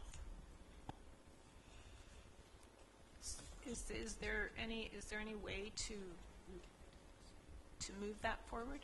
Like, is there a process to do that in any way? Either as a pre-budget approval of some kind, or it seems to me that it could be dealt with as a pre-budget approval, and if it's area rated, well, then it's area rated. Or if I got that wrong, Mr. Dyer. Let me try this. It would certainly be within the scope and jurisdiction of the incoming council to make an early decision prior to approval of the overall budget to fund an area-rated issue paper for a service starting the 1st of February. Maybe a bit unusual, but it would be possible. I would say it's a decision of the incoming council. And for that matter, the Township Council, too, if they're approved the air rating. sure. Okay. Okay, that's fine. It could probably be dealt with at the time. Okay. One other question that I have, and it's regarding signage, and I understand GRT doesn't really want to have their name associated with the pilot project at the beginning. So that would require, if I understand it correctly, 2 sets of signage. One signage for the first 6 months that would be Kiwanis Transit for the stops, and another signage that would be presumably GRT for the remainder of the pilot project. I think it would make sense to have just the same signage all the way through. If we're going to have GRT signage, we start with GRT signage. Peter? Through you, Mr. Chair. Discussions with the Township and Kiwanis were that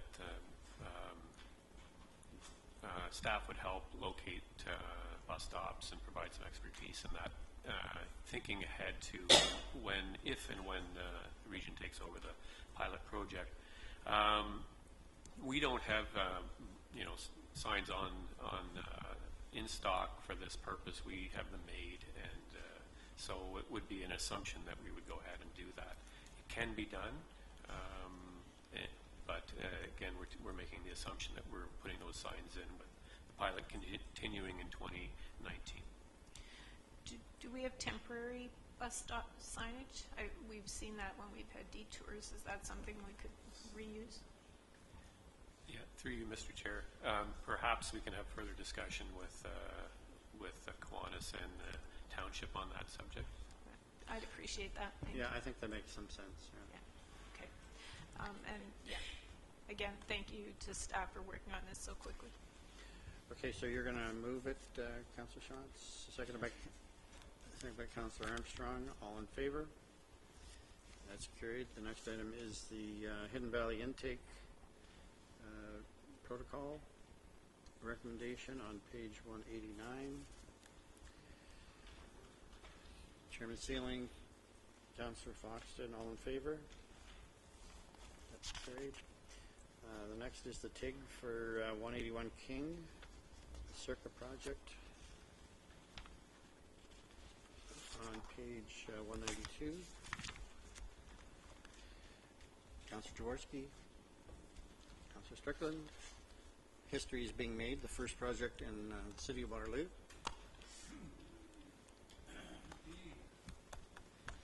All in favor?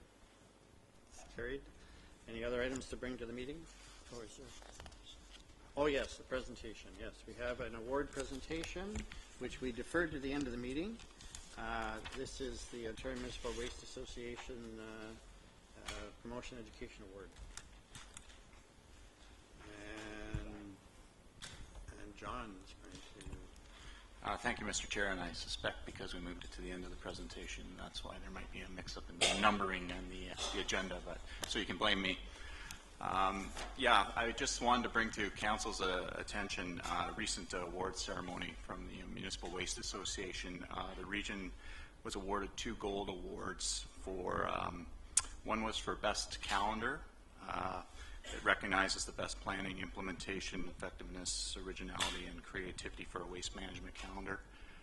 The judges especially liked how the changes to the curbside collection of the new collection contract were captured in a single page, making it easy for residents to understand.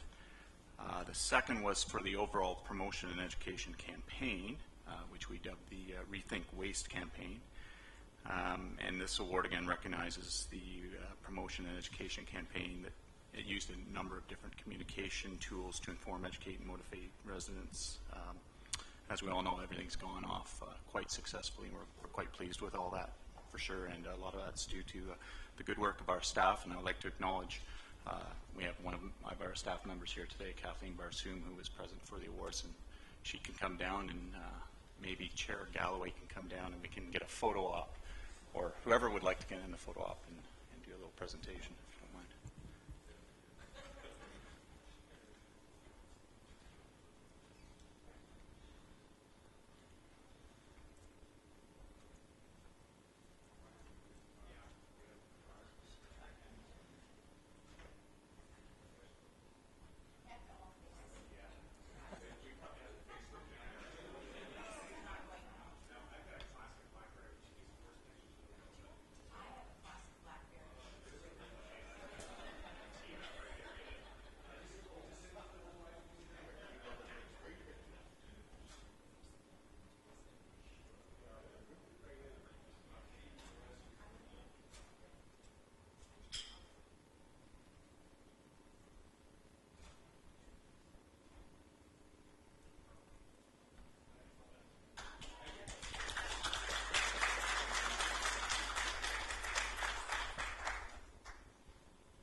Thanks very much, John and Kathleen. I always think Kathleen is just way too enthusiastic about waste. And thanks to all the staff. These are great awards to have, but they are, I think, very symbolic for the great implementation overall that we had in the new waste management strategy and the new schedule, which went amazingly well. Of course, this backs up with a industry association saying that certain elements of that implementation were best practice and receiving gold awards. So thanks very much.